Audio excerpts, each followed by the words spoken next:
So in the 60s, it was a crazy time in the West. I think we'll all agree that, there was the Beatles were huge and massive and going all over the world, and they were a global sensation. And then women were gaining more freedom.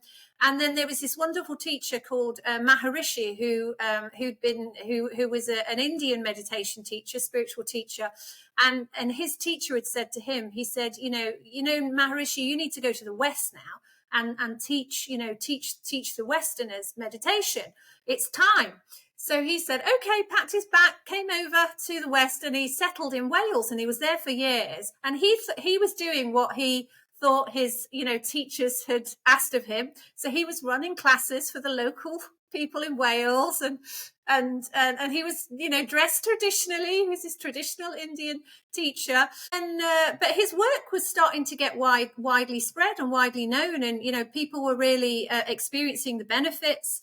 And people could see how committed he was. He was living a life of service, and that was very different to again how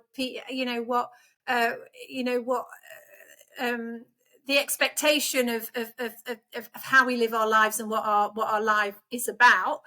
So then he was through an introduction, he was introduced to the Beatles, and they said, it said that they were looking for a change at that point, because they'd had so much success and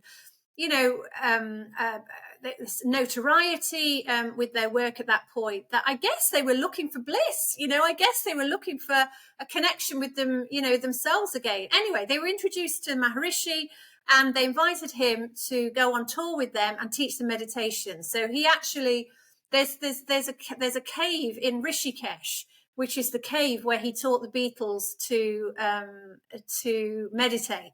And he taught them a particular technique called Transcendental Meditation.